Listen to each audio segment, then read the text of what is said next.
Assalamualaikum warahmatullahi wabarakatuh. Selamat siang dan salam sejahtera untuk kita semua.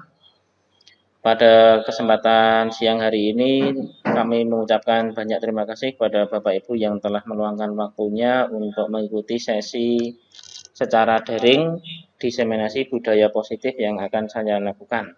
Sebelum kita masuk ke dalam sesi pemaparan diseminasi, kita refresh dulu dengan melihat video lagu tentang pelajar Pancasila. Monggo dinikmati dahulu.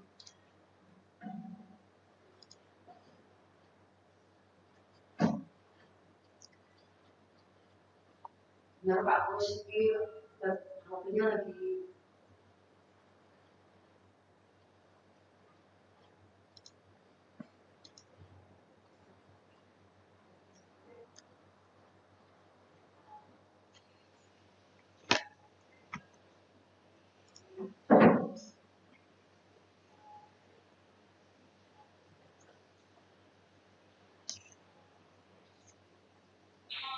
Pak, terus kok suaranya nggak keluar ya? Sekarang keluar, Bu.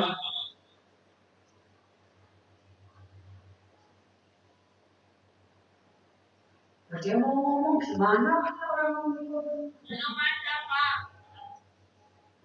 Bentar. Bentar.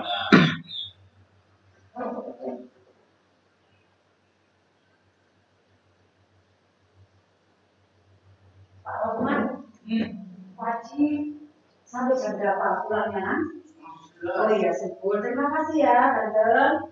Bun, jam berapa? Adik Bun, gojlok Bun. Orang itu pokoknya udah pengen bagus dengan caranya lagi. Menurut wajib, puasa dulu, boleh. Yo, kan udah ada kelasnya. Ya, udah juga gitu kan banyak-banyak apa itu pokoknya harus bisa bagus di tangan Pak Mas. Oh no. Ekstra itu. Ayo pancen kok. Kalau Arsa Tebun, tadi saya ikutin. Otak organik. Nah, tak ada. Apapun. Dari mau nulis pun. Nah, hari kemarin Pak. Masih tak ajari ya, dulu nulis Arab itu. Oh.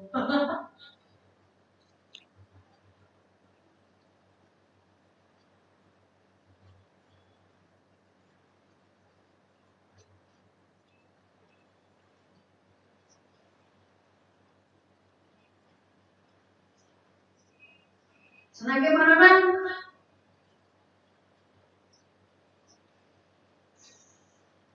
Bagus.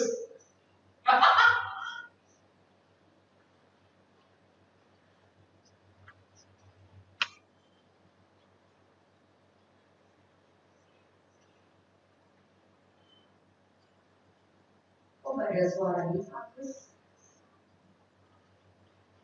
Kamu kena mental.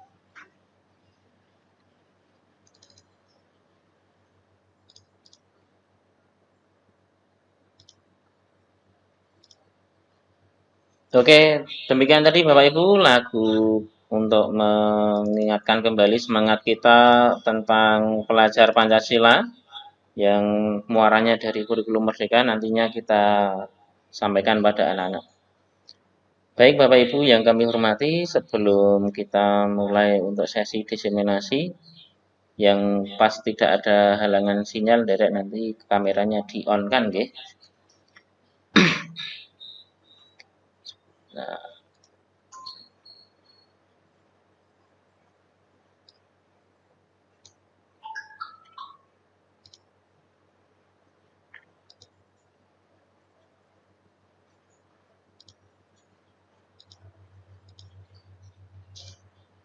mohon izin Bapak Ibu, sudah saya share untuk materi presentasinya. Apakah sudah kelihatan?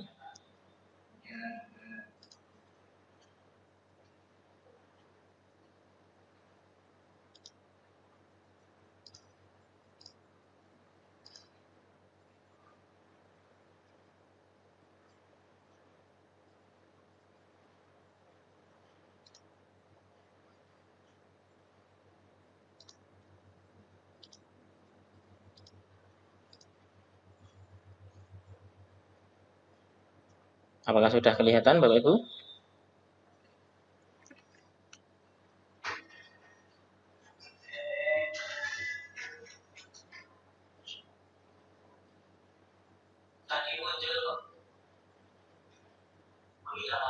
Yang sekarang?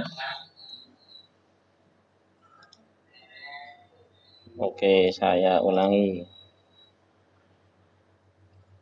Nah, ini sudah saya slideshow. Tidak, yang ini dicek dulu, sudah masuk untuk share screen-nya. Sampun? Terima kasih Bapak Ibu. Pada kesempatan siang hari ini saya akan menyampaikan pengimbasan modul 1.4 budaya positif di lingkungan kelas dan sekolah.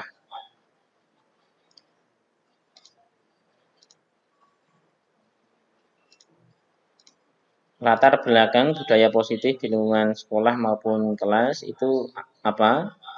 Suasana yang positif ini sangat mendukung dalam menciptakan pembelajaran yang kondusif. Karena dengan suasana yang positif, murid dan guru akan menemukan sesuatu kondisi pembelajaran yang menyenangkan, sehingga proses pembelajaran dapat berjalan tanpa adanya beban, tetapi disesuaikan dengan kebutuhan murid. Nah, budaya positif adalah nilai-nilai, keyakinan, dan kebiasaan-kebiasaan yang ada di sekolah yang berpihak pada murid, agar murid dapat berkembang menjadi pribadi yang kritis, penuh hormat, dan bertanggung jawab.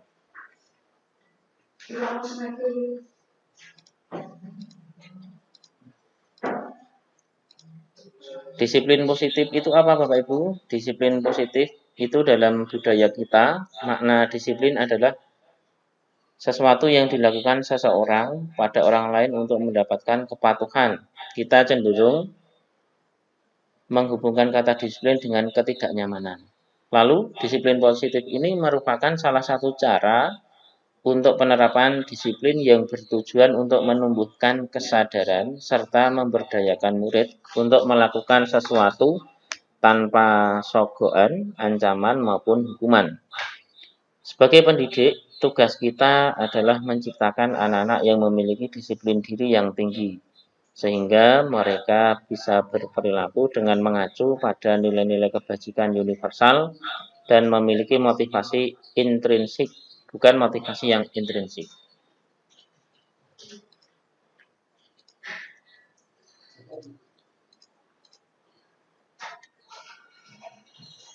Disiplin positif ini akan melahirkan nilai-nilai kebajikan. Nilai-nilai kebajikan seperti apa yang kita harapkan? Nilai-nilai kebajikan yang kita harapkan adalah nilai-nilai kebajikan yang ada pada profil pelajar Pancasila. Apa saja profil pelajar Pancasila? Yaitu beriman dan bertakwa kepada Tuhan Yang Maha Esa dan berakhlak mulia, mandiri, berkebinekaan global, bergotong royong, bernalar kritis, dan kreatif. Nah, hal ini sudah kita sesuaikan dengan visi dan misi sekolah kita yang sudah kita sepakati bersama dalam workshop KWSP pada awal tahun pelajaran yang lalu. Nah, nilai-nilai kebajikan pada profil pelajar Pancasila ini kita budayakan, kita terapkan dalam budaya-budaya positif yang dilakukan di sekolah maupun di kelas masing-masing. Nah, apa saja 5 kebutuhan dasar manusia? Yang pertama adalah kebutuhan akan bertahan hidup atau survival. Yang kedua, kebutuhan cinta dan kasih sayang atau love and belonging. Yang ketiga, kebutuhan penguasaan atau power. Yang keempat, kebutuhan kebebasan atau freedom. Yang kelima, kebutuhan kesenangan. Bapak Ibu yang kami hormati, pada penerapan disiplin positif di kelas maupun sekolah ini kita sesuaikan dengan kebutuhan dasar murid atau kebutuhan sesuai dengan kodrat alam dan kodrat zaman ya. Jadi disesuaikan dengan kondisi pada saat ini.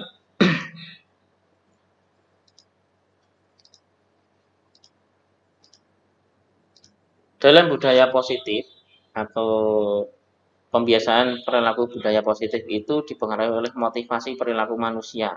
Apa itu motivasi? Motivasi merupakan dorongan yang timbul pada diri seseorang secara sadar atau tidak sadar untuk melakukan tindakan dengan tujuan tertentu. Tujuan dari motivasi ini yang pertama ini apa? Menghindari ketidaknyamanan dan hukuman. Murid melakukan disiplin diri mungkin karena takut dihukum. Ini merupakan motivasi ekstrinsik. Kemudian mendapatkan imbalan atau penghargaan dari orang lain. Murid ini melakukan disiplin diri karena ia ingin mendapatkan imbalan. Ini juga motivasi ekstrinsik. Contohnya, misalkan melakukan piket, kemudian diberikan berupa hadiah atau apa. Kemudian yang ketiga, menghargai nilai-nilai dari kebajikan diri sendiri. Murid melakukan disiplin diri karena sadar akan nilai kebajikan dirinya. Ini merupakan motivasi yang ada dalam dirinya atau motivasi intrinsik.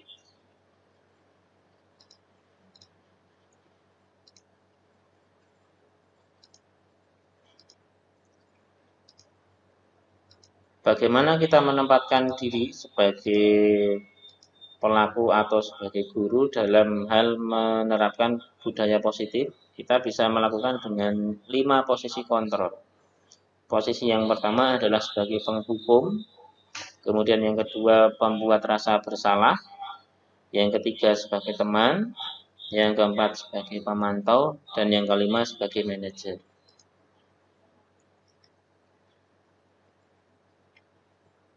Nah, dari kelima posisi kontrol ini kita bisa menerapkan masing-masingnya, dan saya rasa posisi kontrol sebagai manajer inilah yang menjadi pilihan terbaik. Nah, kita sesuaikan dengan kondisi dari masing-masing siswa kita yang ada di kelas. Kemudian contoh untuk sebagai posisi kontrol, misalnya penghukum. Ini sebagai penghukum ini guru lebih cenderung kepada memberikan hukuman. Contohnya memberikan, kamu tidak melakukan, awas ya. Nah, ini memberontak. Hasilnya siswa memberontak atau menyalahkan orang lain. Muridnya berkata, biarkan saja nanti juga marah-marah lagi. Nah, ini contoh-contoh dari penghukum. Kemudian dampak dari tipe penghukum ini pada murid ini bisa mengulangi kesalahan. Nah, ini motivasinya murid melakukan sesuatu itu untuk menghindari hukuman karena melakukan sesuatu terus biar tidak dihukum. Lalu yang kedua pembuat merasa bersalah. Nah, bagaimana cara kita melakukan yang tipe ini?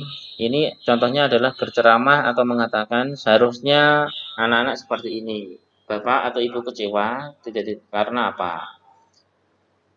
Kemudian guru juga berkata, kamu harusnya sudah tahu, ibu sudah pernah mengatakannya. Nah, ini dengan kata-kata yang lembut dan disesuaikan dengan dunia anak, tetapi dengan memberikan rasa bersalah ini, murid akan merasa rendah diri. Nah, posisi yang ketiga adalah sebagai teman. Kita memposisikan sebagai teman.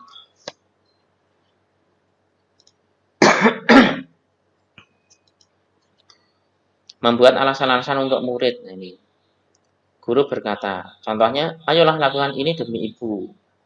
Apa kamu tidak mau? Ingat ibu pernah bantu ini. Nah, ini. Hasilnya bagaimana kalau kita berposisi sebagai teman? Ini anak-anak akan ketergantungan. Dampak pada muridnya bagaimana? Dampaknya adalah murid ini selalu tergantung pada guru, kemudian lemah, tidak mandiri, dan selalu ketergantungan. Kemudian yang keempat, posisi sebagai pemantau. Ini sebagai guru, ini selalu mengamati, menghitung dan mengukur kesalahan-kesalahan apa atau tindakan apa yang tidak sesuai dengan peraturan. Sebagai pemantau, guru ini meletakkan peraturan dan hukum ini di atas semuanya. Berapa bintang yang diberikan atau berapa bintang yang diperoleh dari siswa untuk melanjutkan pelajaran sebelumnya atau selanjutnya. Nah, dampak pada muridnya bagaimana? dampak pada murid ini menitik beratkan pada sanksi atau hadiah atau reward untuk dirinya, untuk murid itu. Sehingga murid melakukan sesuatu atas dasar ini ada rewardnya. Kemudian menerapkan perilaku kontrol yang berhasil atau sukses ini bisa dilakukan sebagai manajer.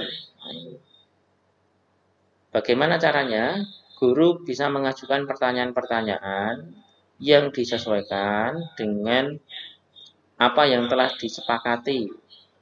Kemudian dicari solusinya apabila ada sebuah masalah. Guru mencari akar permasalahannya dan menawarkan solusinya untuk memecahkan masalah yang dihadapi. Kemudian murid ini meletakkan dirinya sebagai individu yang positif dalam dunianya, sehingga murid merasa dirinya ini diberikan waktu, diberikan tempat untuk mengungkapkan hal-hal apa, penyebab apa saja yang dilakukan itu apa, sehingga solusi dari masalah-masalah yang muncul itu bisa dilakukan secara mandiri oleh siswa dan dibantu oleh guru sehingga masalahnya bisa terpecahkan. Dampak pada murid ini, muridnya jika melakukan suatu kesalahan ini bisa mengevaluasi dirinya, kemudian ditawarkan solusinya, kemudian bersama-sama dengan guru untuk menyelesaikan masalah yang dihadapi. Dan ini untuk sebagai posisi kontrol. Berikutnya, contoh penerapan 5 posisi kontrol pada saat di sekolah ataupun di kelas. Ini contohnya, misalkan sebagai penghukum, kata-kata sebagai guru bagaimana? Patuhi aturan sekolah, berdiri di depan barisan apabila tidak melakukan atau melanggar sesuatu hal. Kalau yang pembuat rasa bersalah, berapa kali Bu Guru bilang atau berapa kali Bu Guru memberitahu kamu, Bu Guru sangat kecewa pada kamu. Kalau sebagai teman, ayolah yang tertib, buat Bu Guru bangga. Kalau sebagai pemantau, kamu sudah melanggar, apa konsekuensinya? Sebagai manajer, apakah kamu tahu kesalahanmu? Kira-kira apa yang akan kamu lakukan untuk memperbaiki kesalahanmu itu? Nah, dari posisi kontrol ini bisa kita terapkan di lingkungan kelas kita ataupun lingkungan sekolah kita, disesuaikan dengan kondisi dari masing-masing siswa. Karena setiap anak yang membuat kesalahan atau melakukan suatu kesalahan itu tidak semuanya bisa dilakukan dengan cara-cara tertentu. Jadi harus disesuaikan dengan ini. Kemudian konsep disiplin dengan identitas yang gagal. Konsep disiplin dengan identitas yang gagal tadi dilakukan dengan cara memberikan hukuman. Maka siswa ini akan merasa tersakiti atau menyakitkan, kok aku yang dihukum. Kemudian tidak nyaman, murid akan merasa takut, kemudian akan memaksa temannya, dan murid juga bisa menyembunyikan kesalahan. Dan akhirnya murid menjadi rendah diri. Nah, memberikan penghargaan pun juga bisa gagal. Kenapa? Karena tidak efektif. Yang tertarik untuk memberikan penghargaan atau reward ini hanya beberapa orang saja. Kemudian akan timbul merusak hubungan atau iri dengan temannya. Oh, si A mendapatkan penghargaan terus, sedangkan si B tidak. Yang ketiga, mematikan kreativitas. Anak akan tidak kreatif dan bisa minder juga. Yang keempat, merampas hak menghargai dirinya sendiri. Dan yang terakhir, menghukum dengan sistem ranking. Nah, ini kita sesuai dengan kurikulum Merdeka, bagaimana anak ini berkembang secara bakat dan minatnya, jadi kita sesuaikan dengan yang ada. Lalu untuk konsep disiplin dengan identitas yang sukses, ini yang pertama dengan menerapkan konsekuensi. Penguatan jangka pendek ini dilakukan di awal semester. Ini dilakukan dengan pembuatan keyakinan kelas. Nah, guru perlu memonitoring dan berkelanjutan program-programnya ini tadi. Guru memberikan stimulus dan respon. Murid menghormati peraturan yang sudah disepakati di awal sebagai keyakinan kelas itu pada awal semester atau awal tahun pelajaran. Setiap guru membuat keyakinan kelas agar apa yang telah disepakati dalam satu kelas itu bisa dilakukan, dihayati, dan juga dicermati dari masing-masing warga kelas. Nah, kemudian ada restitusi. Murid ini bertanggung jawab untuk melakukan perilakunya. Fokus pada pemecahan masalah jangka panjang. Kemudian murid menghormati dirinya dan orang lain. Kemudian murid bisa mengontrol dirinya sendiri. Murid menjadi bersemangat dalam memperbaiki kesalahan. Karena dalam restitusi ini pada saat pelaksanaan restitusi ini guru memberikan waktu untuk menggali akar permasalahan yang ada sehingga siswa juga bisa diberikan solusi yang disesuaikan dengan apa yang telah menjadi kesepakatan kelas atau keyakinan kelas.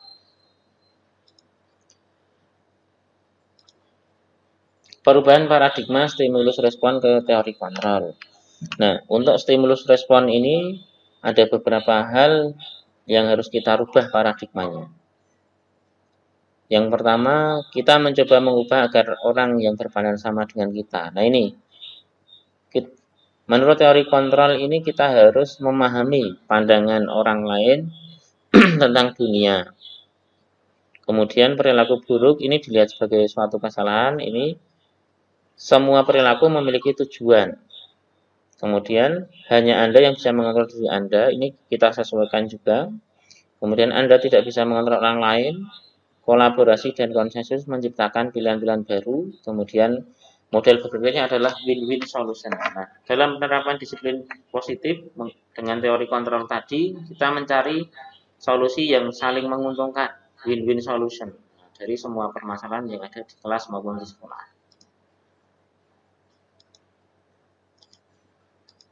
Bagaimana cara menerapkan disiplin positif yang efektif? Itu dengan cara restitusi.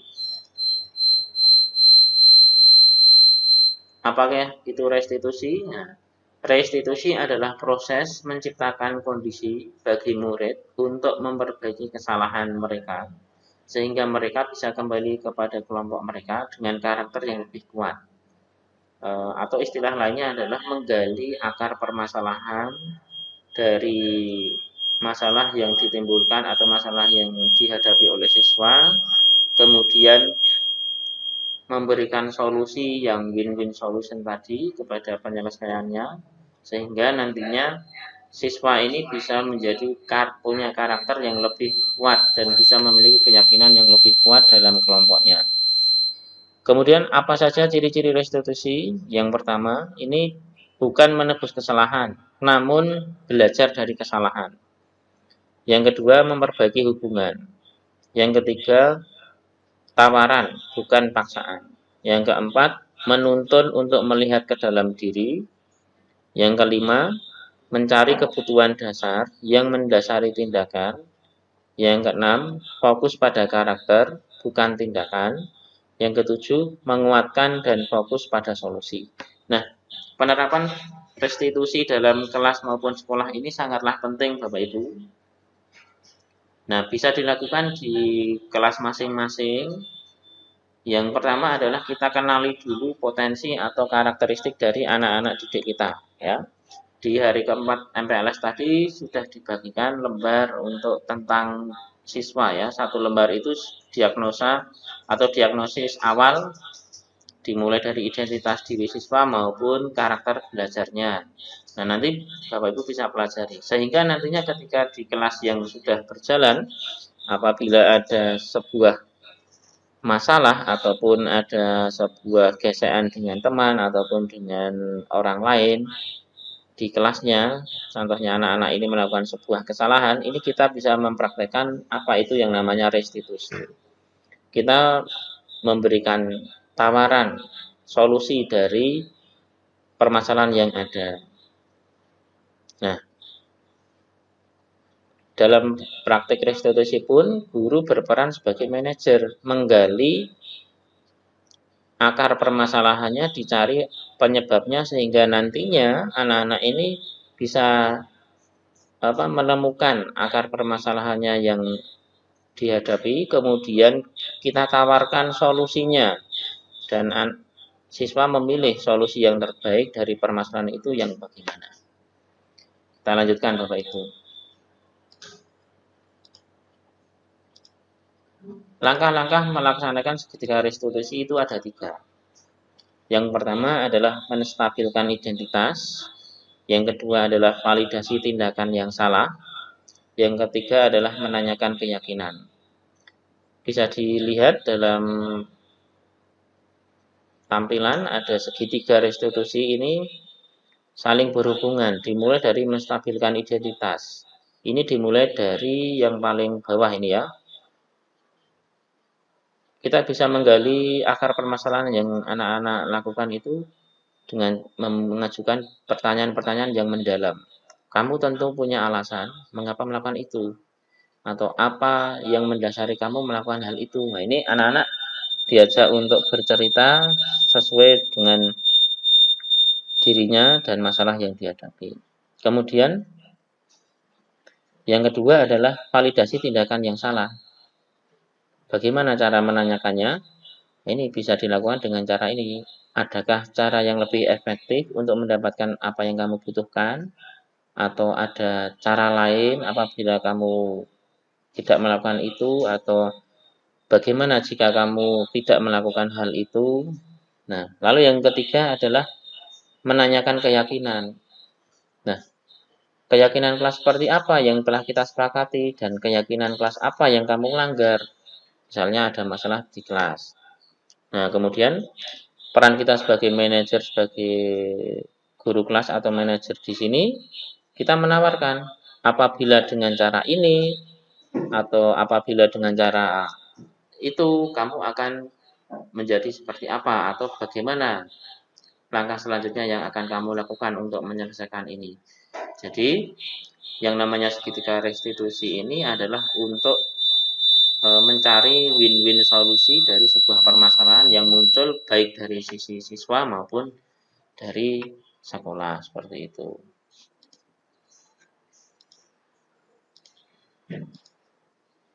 Nah, bagaimana cara untuk menstabilkan identitas? Ini ada beberapa hal yang bisa kita lakukan.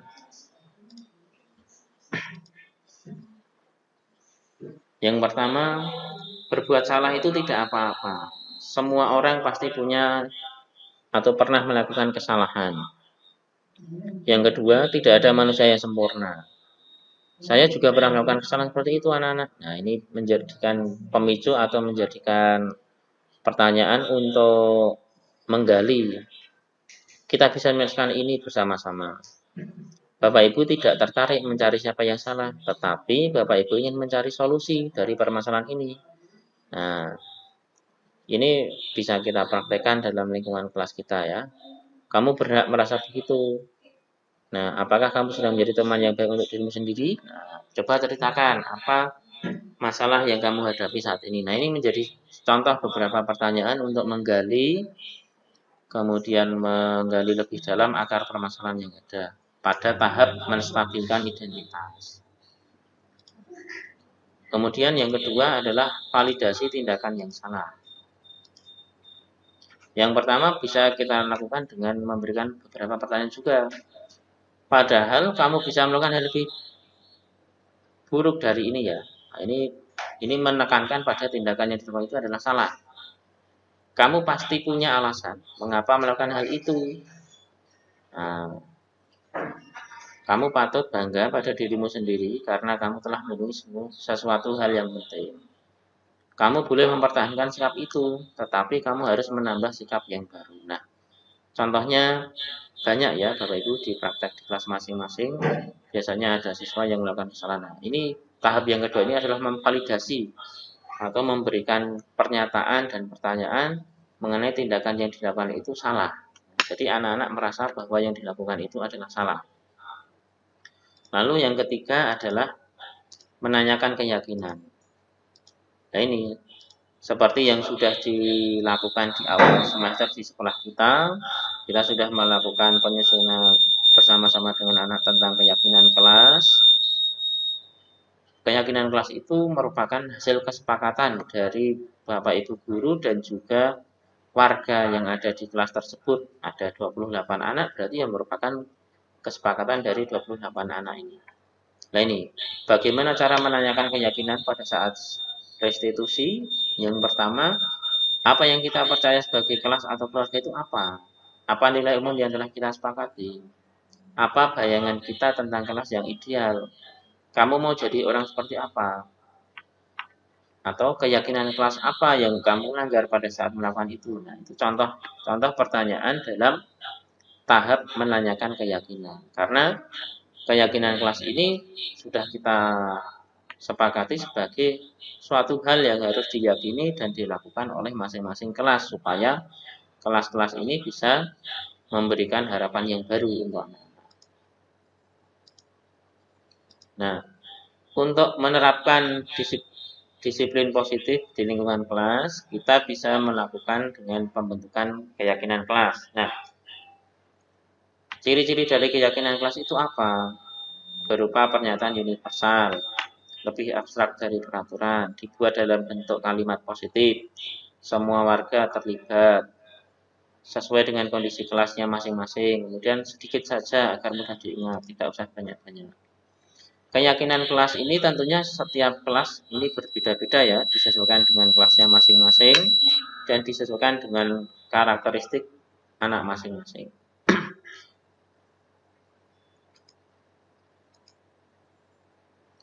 Ini contoh yang sudah saya lakukan di kelas 4A, ada contoh keyakinan kelas 4A. Ini yang pertama, kita bekerja sama dalam menjaga kebersihan kelas.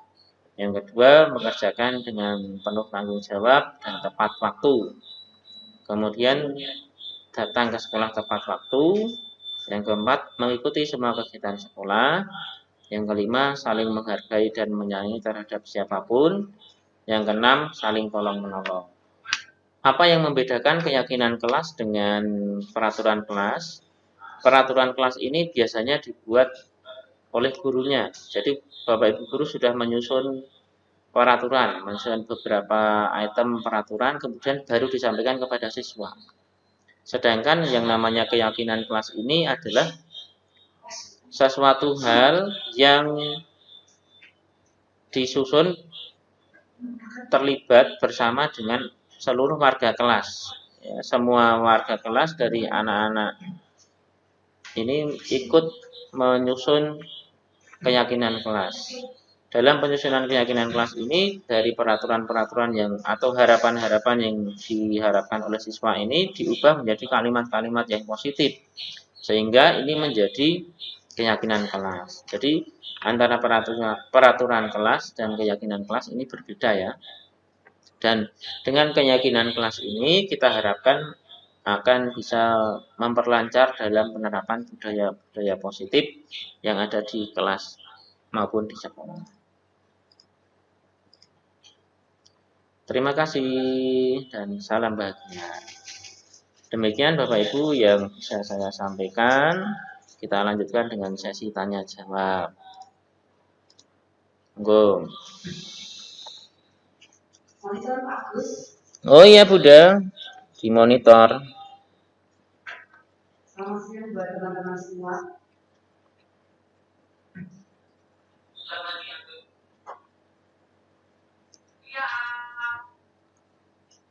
Ya Bunda, bagaimana? Monggo. Action dulu. Oh ya, boleh Bunda. Pak Agus. Iya Bunda.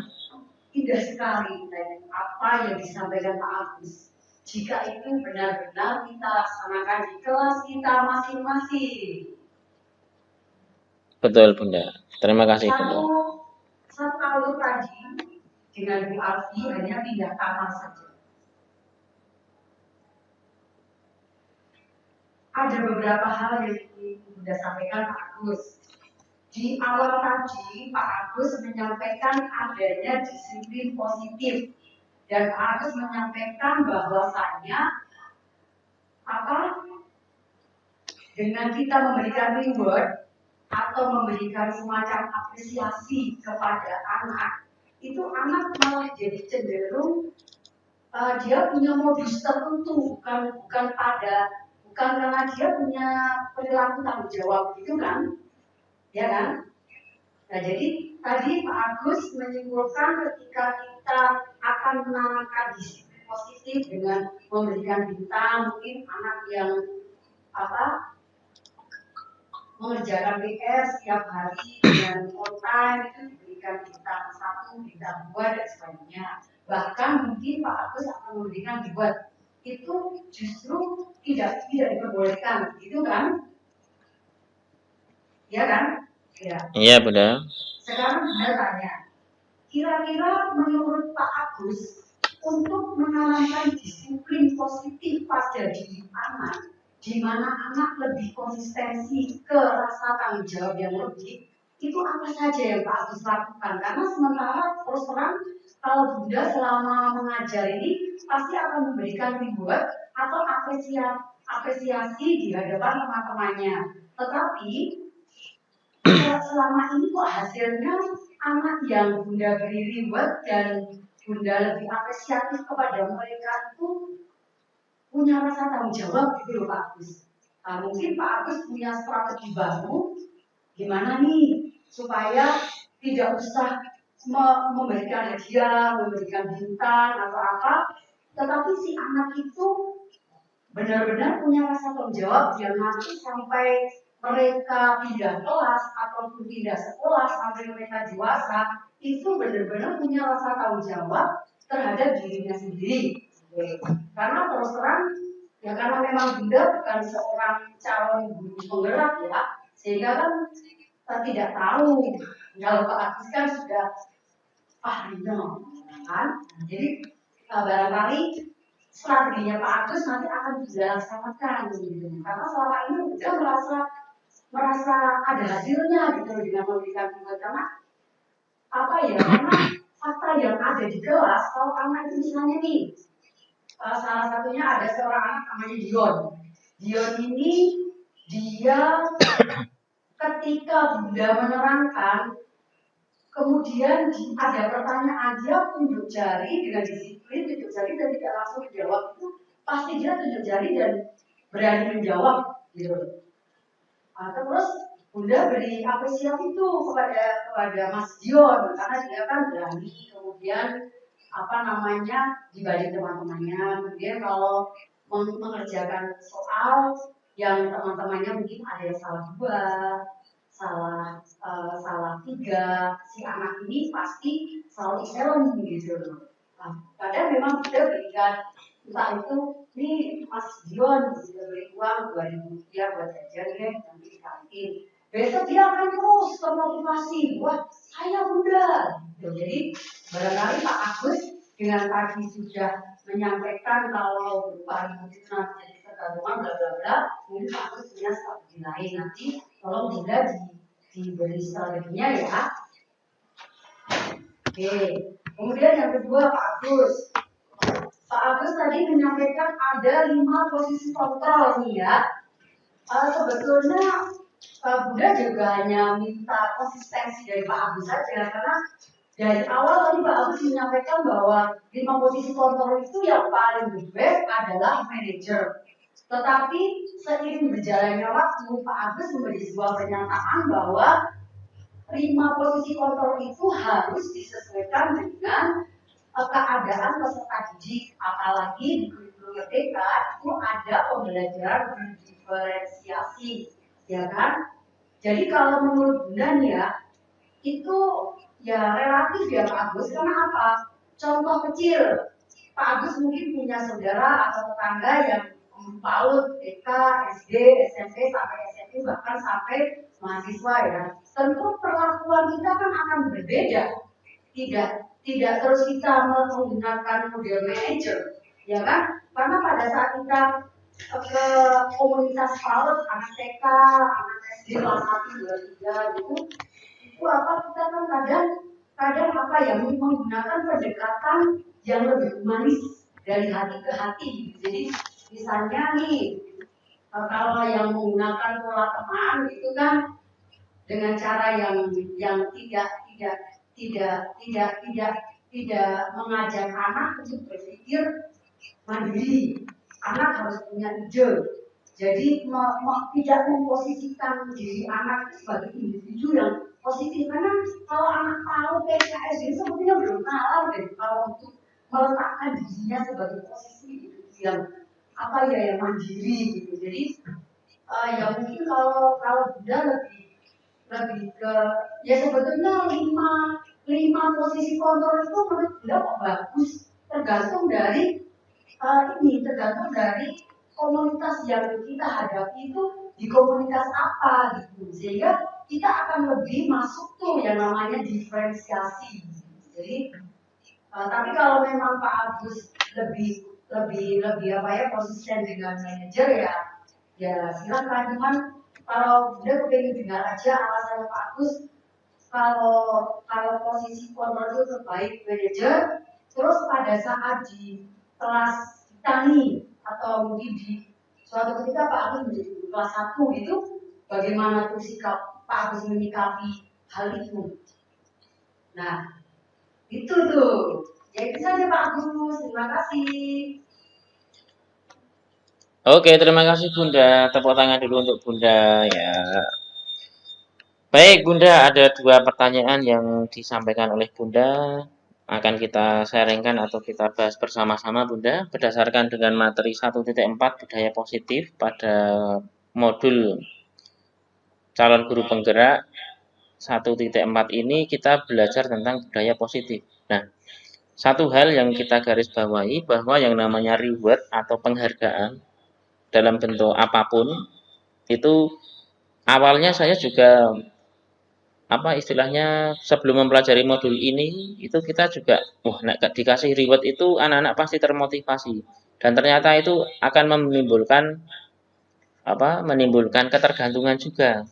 Istilahnya kalau ada anak yang diberikan reward hari ini, misalnya seperti yang dikasihkan Bunda tadi, Mas Dion dikasih uang 2.000. Coba dalam 1 bulan besok, misalnya Mas Dion itu melakukan maju ke kelas kemudian mengerjakan dengan benar, dia akan meminta, Bun, mana rewardnya? Kemarin kan saya dikasih ini. Nah, seperti itu yang kita khawatirkan. Karena reward pun nanti ketika diberikan dalam bentuk materi atau apa, nanti anak-anak menjadi tergantung. Nah, strateginya adalah yang terbaik menurut modul 1.4 ini Bun, di modul yang kita bahas ini, strategi yang kita gunakan adalah bagaimana cara menerapkan budaya positif di kelas itu dengan menerapkan dengan keyakinan kelas. Nah, jadi di awal tahun pelajaran yang berjalan itu kita yang dulunya itu kita menyampaikan peraturan kelas. Berikut ini peraturan kelas 4A 1 sampai sekian.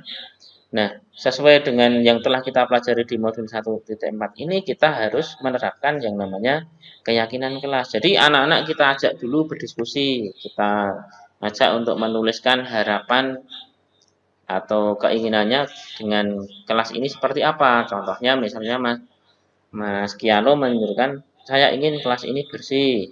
Kemudian Mbak Aliza, saya ingin kelas ini rukun. Kemudian ada Mas Elgan, ini saya ingin kelas ini nyaman. Nah, setiap anak diberikan kesempatan untuk mengungkapkan harapan mengenai kelasnya ini, sehingga nanti kita resum lagi atau kita rangkum lagi harapan-harapan anak-anak ini, kita resum menjadi kalimat-kalimat positif yang akan kita gunakan sebagai keyakinan kelas. Nah, di sini keyakinan kelas ini menjadi kunci dalam pelaksanaan budaya positif, Bunda.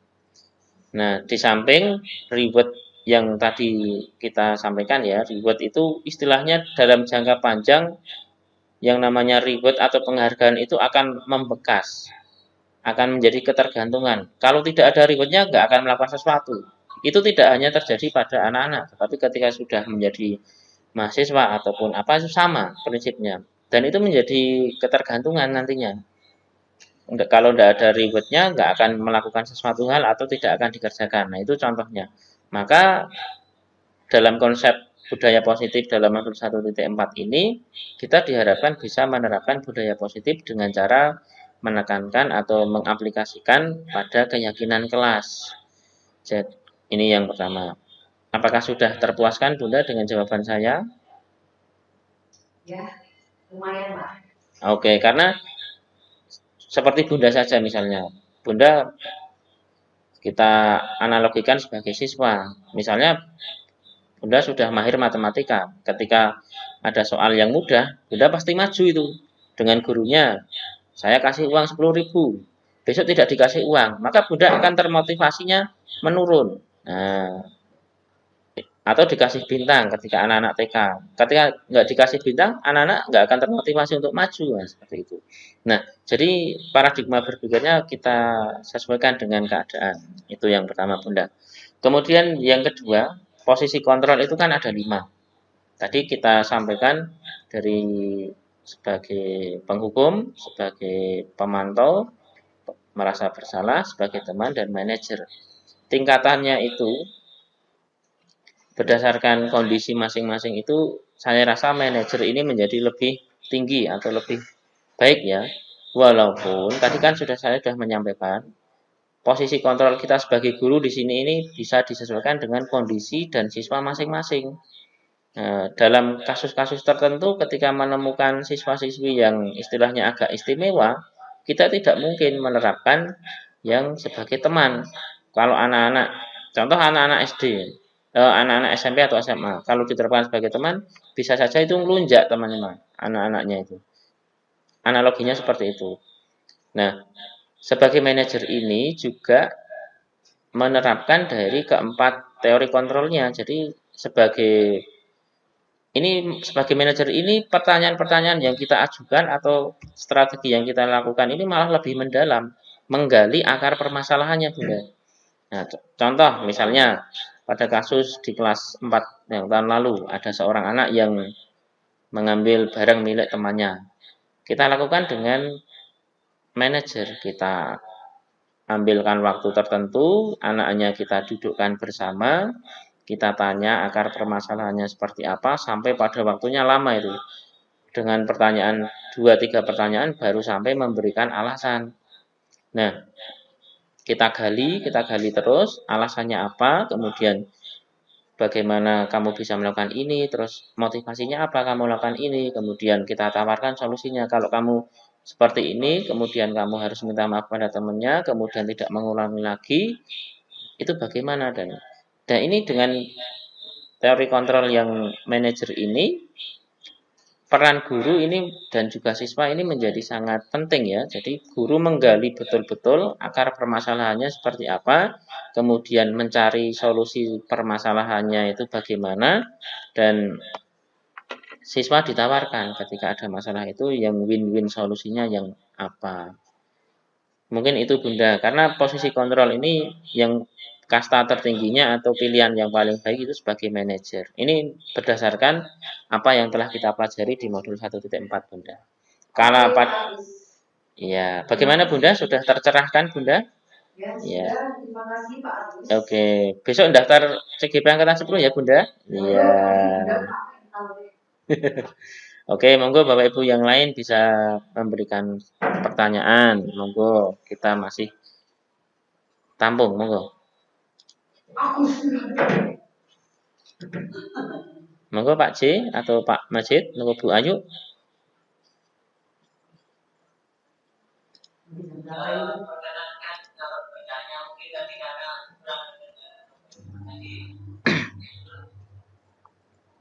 Halo Pak Majid, ya, Pak, maaf Pak C.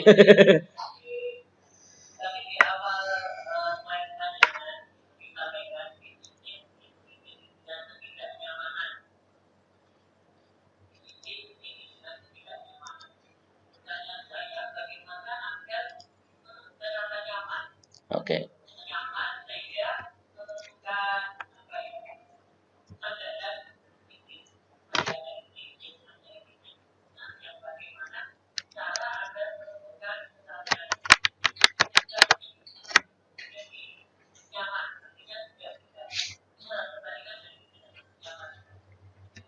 Oke, terima kasih Pak C. Tepuk tangan dulu untuk Pak C yang telah memberikan pertanyaan yang bagus. Baik, bagaimana cara menerapkan disiplin positif yang nyaman? Sesuatu hal itu kalau belum nyaman pasti tidak akan dilakukan tentunya. Nah, sebagai seorang guru, kita yang harus kita lakukan pertama kali adalah memberikan contoh Bapak dan Ibu. Bagaimana kita memberikan teladan kepada anak-anak inilah yang menjadi motivasi atau menjadi gambaran dari siswa-siswi kita. Bagaimana cara kita memberikan contoh tentang kedisiplinan, tentang budaya-budaya positif yang kita lakukan, ini akan menjadikan siswa mengikuti apa yang telah kita lakukan. Nah, kemudian yang kedua, untuk melakukan budaya positif di kelas, ini sesuai dengan kesepakatan kelas, ini keyakinan kelas di awal ini yang menjadi kunci. Ya, keyakinan kelas ini yang akan menjadikan arahan atau pedoman di dalam pelaksanaan pembelajaran maupun di dalam kelas maupun di luar kelas. Ini ketika kalimat-kalimat positif yang ada di dalam keyakinan kelas ini dihayati, kemudian diresapi dan tentunya dilakukan oleh semua siswi kita, tentunya secara bertahap budaya-budaya positif yang sudah ada di kelas itu akan membawa pada budaya positif sekolah. Nah ini. Kemudian yang ketiga, sebagai guru juga kita harus memberikan pemantauan. Nah, contohnya pada saat pembiasaan-pembiasaan yang sudah dilakukan di sekolah kita. Ada pembiasaan pagi untuk pendalaman keagamaan, baik yang beragama Islam maupun yang non-Islam. Ini menjadi hal atau concern kita untuk penerapan budaya-budaya positif. Kemudian ada 1 menit membaca atau 10 menit membaca di kelas atau literasi di kelas. Ini juga menjadi salah satu penentu untuk pelaksanaan budaya positif. Kemudian ada juga program jam kunjung perpustakaan. Nah, ini menjadi budaya positif mengenai budaya membaca. Kemudian Bapak Ibu guru juga sudah datang ke sekolah tepat waktu dan pulang juga tepat waktu. Ini menjadi contoh budaya positif yang sudah kita lakukan. Begitu Pak Jawahir, sudah terpuaskan dengan jawabannya? Oke, monggo yang lain. Masih ada waktu untuk kita sharing dan diskusi mengenai budaya positif. Bu Ina, Bu Ayu, monggo. Bu Dian, Pak Kuntoro, Pak Jerry. Iya Bunda. Ya, nambah lagi ya. Boleh Bunda. Bunda pernah mengikuti sebuah webinar. Di situ ada budaya positif yang berpihak pada peserta didik. Pernah nggak dengar? Pernah Bun. Nah, itu filosofinya apa ya Pak Agus? Bagaimana? Bunda pernah dengar bahwa budaya positif itu berpihak pada peserta didik.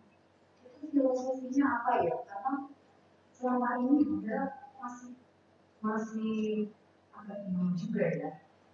Dimana budaya positif itu kan memang beberapa hal kegiatan atau apa ya semacam program sekolah yang sifatnya positif baik dari karakter anak maupun dari lingkungan belajar mereka, ya kan?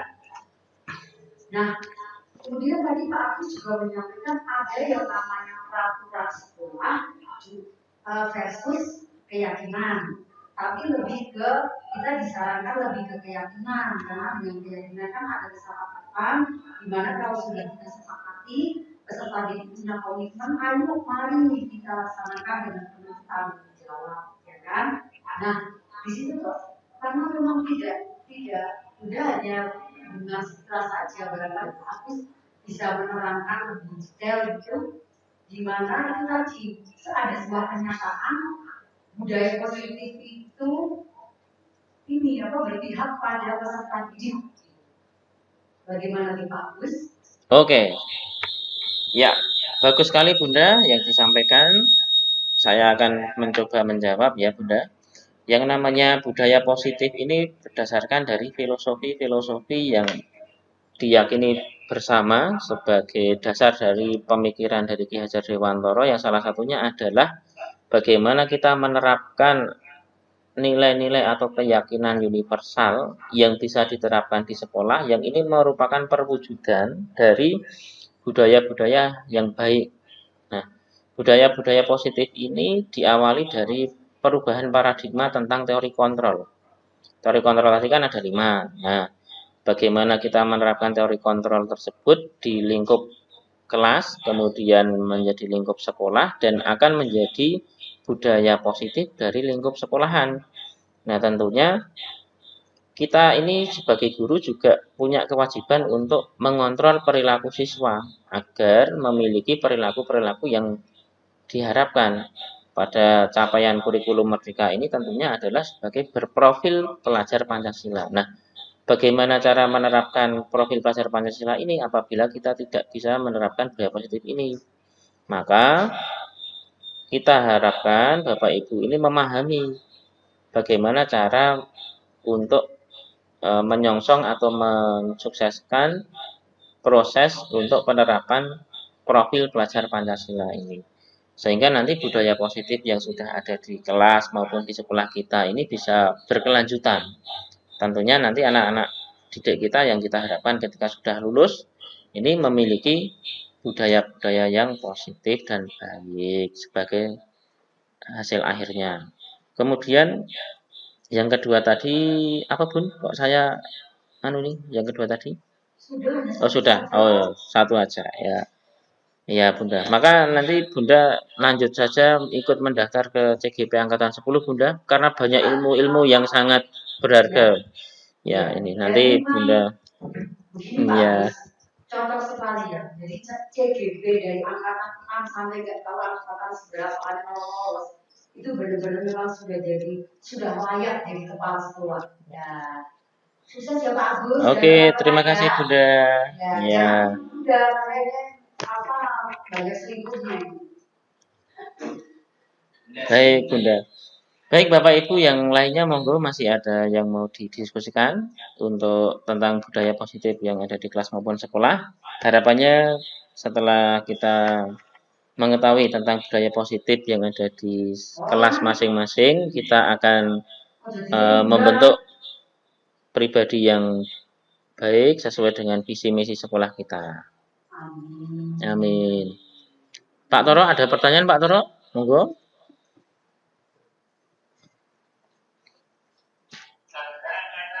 Sudah jelas? Oke. Kita ingatkan kembali dengan lagu Profil Pelajar Pancasila ya, Bapak Ibu, untuk lebih menyemangati lagi.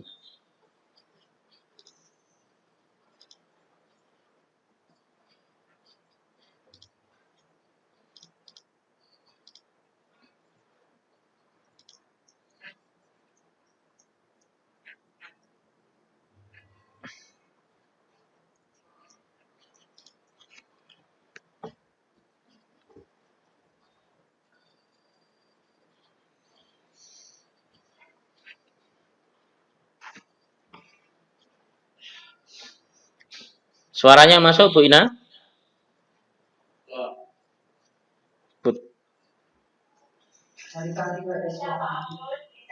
Oh ya, enggak apa-apa. Ini ada kendala sound.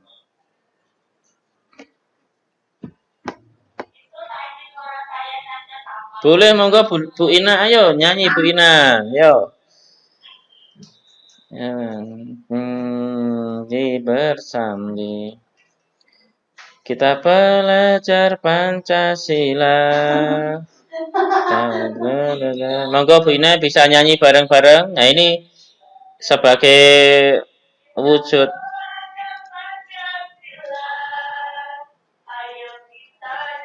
untuk Indonesia. Baan gandangan dan berlari. Kan ekomuk oh kawan di negeri.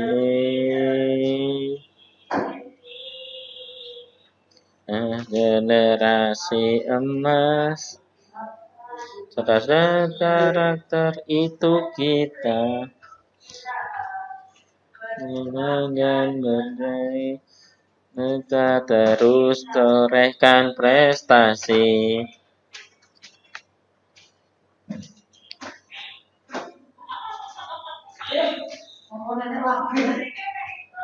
Intro.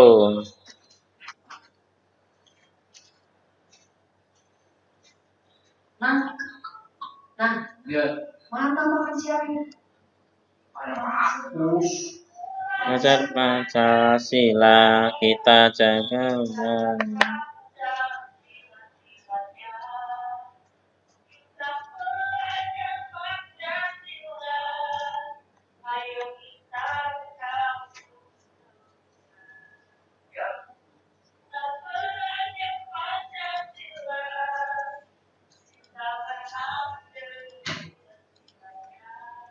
Oh ya.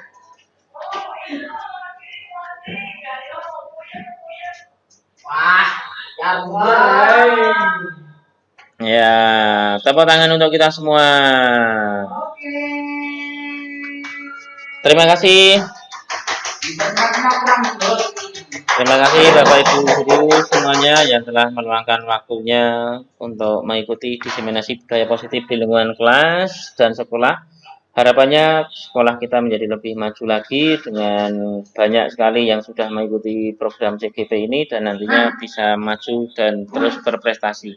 Dari saya apabila ada kesalahan dan kekurangan kami mohon maaf. Saya akhiri bila taufiq wal hidayah. Wassalamualaikum warahmatullahi wabarakatuh. Waalaikumsalam. Tepuk tangan untuk Bapak Agus Wihandono.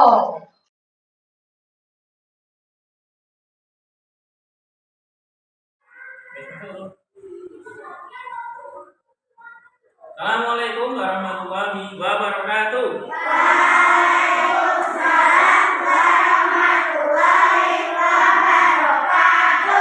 Bagaimana keadaan anak kelas 4A hari ini? Oke, semuanya sehat? Pada hari ini siapa yang tidak berangkat? Kanaya. Ya, tadi namanya Kanaya ya Pak Agus. Kanaya hari ini sedang batuk dan agak demam, sehingga tidak bisa berangkat. Mari kita doakan bersama-sama supaya nanti Mbak Kanaya lekas sembuh. Ya. Yang lainnya yang sudah menjaga kesehatan tetap dijaga kesehatannya. Karena ini cuacanya dingin, maka saya minta semuanya hindari dulu makan makanan yang pedas dan yang mengandung es, ya, jangan jajan es dulu. Oke, baik. Sebelum kita mulai pembelajaran hari ini, kita berdoa terlebih dahulu ya. Dipimpin oleh Mbak Aliza, coba dipimpin di situ.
Hari ini kita lanjutkan dengan kita akan melakukan diskusi.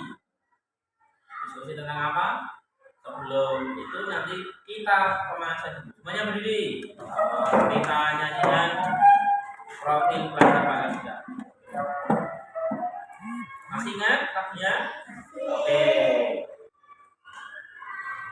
Adakah Pancasila di hatimu? Ada. Apa itu?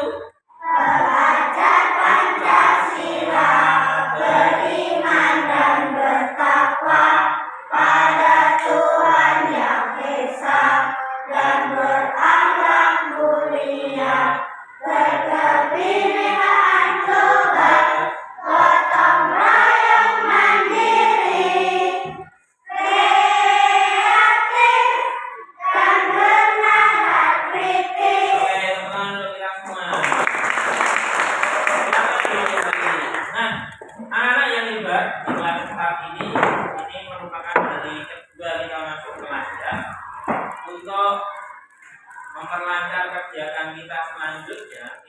akan berdiskusi. Nah, saya akan membagikan sebuah kertas yang berwarna hijau ini, yang kuning. Nanti anak-anak menuliskan harapan apa yang akan kamu inginkan di kelas ini, Pak. Misalnya saya kasih contoh, saya ingin kelasnya bersih. Nah, itu. Misalnya saya akan menyayangi teman. Yo, ditulis 1 atau 2 boleh, 3 ya boleh. 5 ya boleh. Boleh, tidak bisa. Tidak usah takut. Ya, boleh. Tidak usah takut salah. Diberi di mana?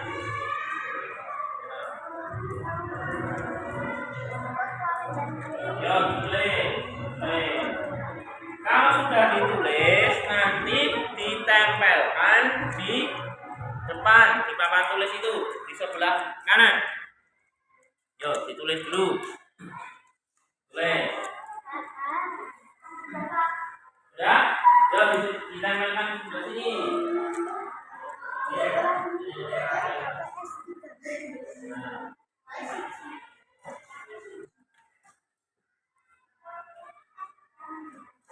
Ayo, lagi siapa lagi? Mbak siapa tadi yang sudah? Mbak Tisha sudah. Ayo siapa lagi?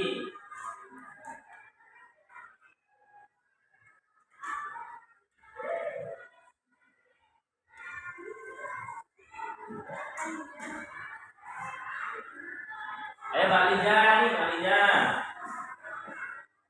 Oh.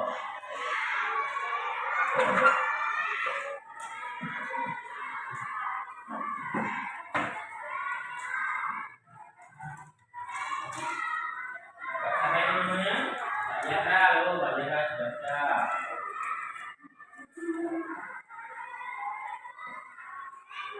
Ini.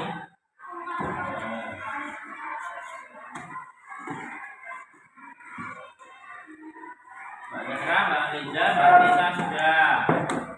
Nah, kalian. Oh, Mbak Ipa ini sudah, Mbak Ipa. Siapa lagi ya sini? Siapa kami?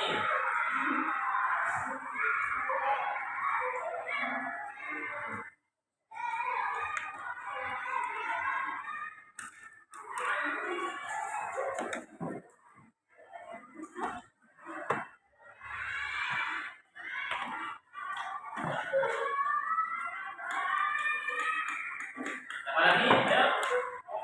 1 saja tidak apa-apa, 2 juga boleh, 3 juga boleh. Sudah ada 1, 2, 3, 4, 5, 6, 7, 8 anak, yuk. Sampai semuanya menempelkan harapannya apa tentang kelas ini, karena ini di awal semester. Jadi ini menjadi kunci keberhasilan nanti kamu dalam 1 semester dan 1 semester kedepannya. Katakan sana, Mas. Yuk.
Lagi baru 15 kurang 4 karena satunya enggak jangan kalau masih ini masih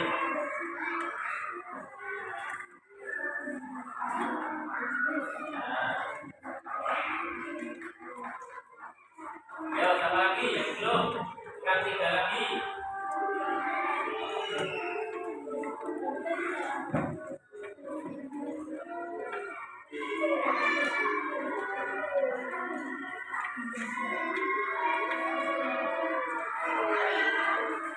lagi? Siapa ini? Siapa yang belum? Yo, maksudnya no. Terus 19 ya. Oke.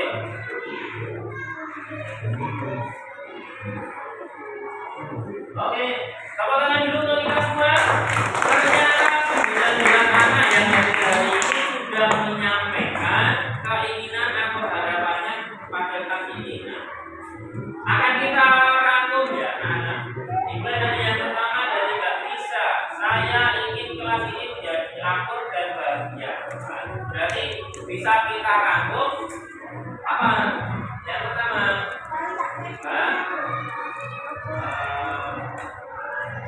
menjaga ketertiban dan keamanan.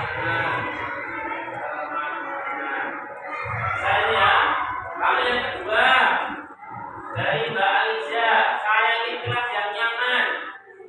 Berarti menjaga apa? Menjaga kenyamanan kelas. Nah, yang kedua, saya ingin teman yang baik. Nah, berarti tadi apa? Teman yang baik itu berarti kita harus apa? Menyayangi dan apa? Menghargai. Siapa yang menghargai? Teman.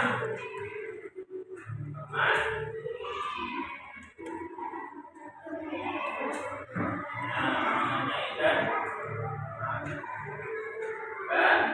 menghargai teman. Lalu yang keempat, ada juga saya ingin kelas yang rapi, bersih dan nyaman. Berarti menjaga kenyamanan kelas dan kebersihan saja. Jadi menjaga apa? Menjaga kebersihan apa? Kelas.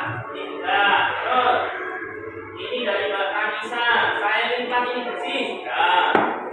Saya ingin bisa berteman dan bermain bersama. Saya menyayangi berbagai tadi. Saya ingin kelasnya bersih. Sama. Saya ingin teman saya sehat semua. Bersama ya.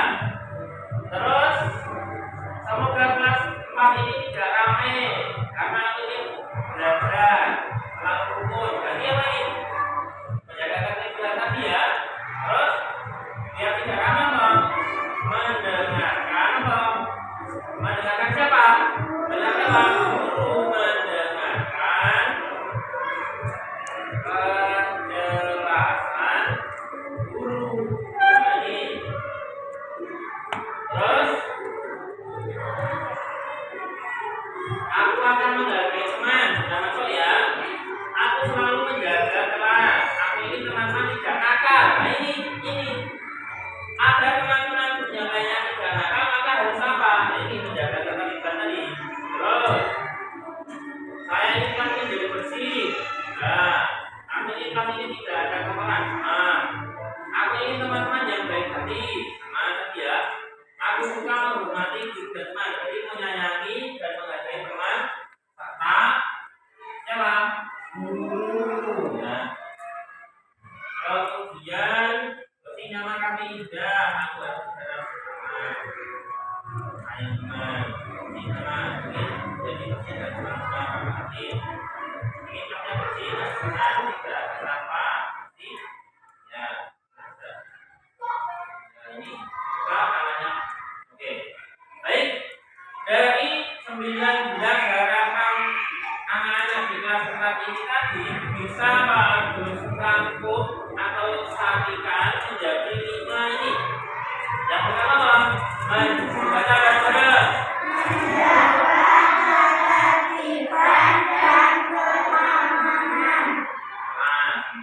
Nah, yang kedua, yang ketiga, yang keempat,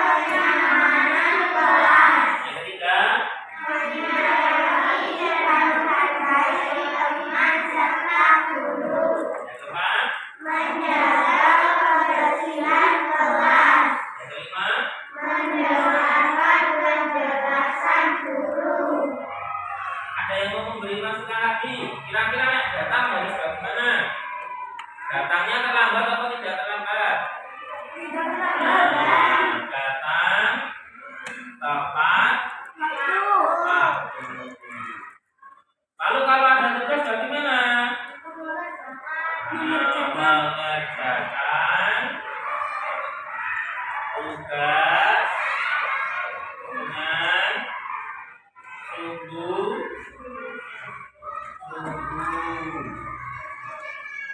Nih, coba yang nomor 6 kita baca bersama-sama. 1, 2, 3. Datang tepat waktu. Yang ke-7. Mengerjakan tugas dengan sungguh-sungguh. Dari ke-7 hal tersebut kira-kira bisa kita sepakati anak-anak? Bisa? Bisa? Bisa? Oke, ada yang mau memberi tambahan atau masukan? Ada enggak? Sudah sepakat dengan itu?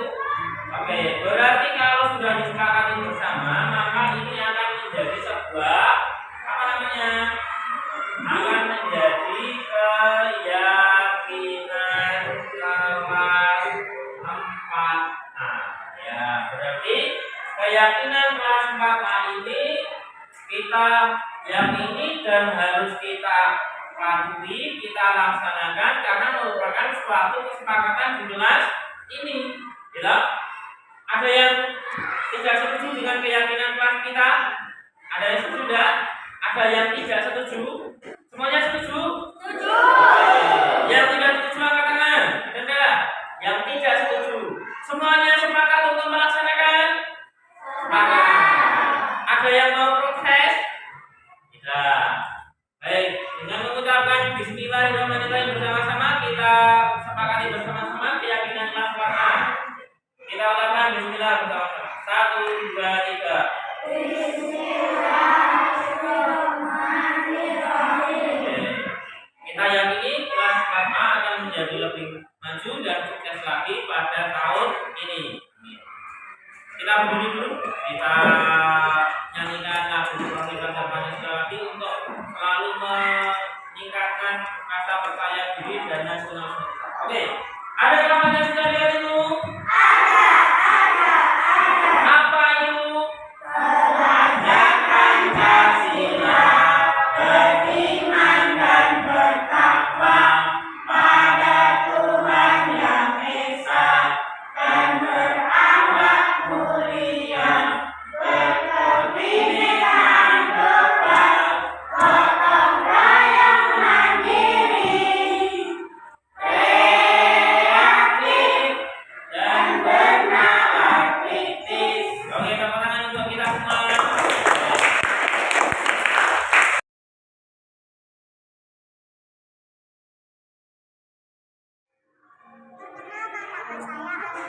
Dengan keyakinan kelas 4A, saya akan mewujudkannya dengan sungguh-sungguh. Semoga saya dan teman-teman lebih sukses lagi ya.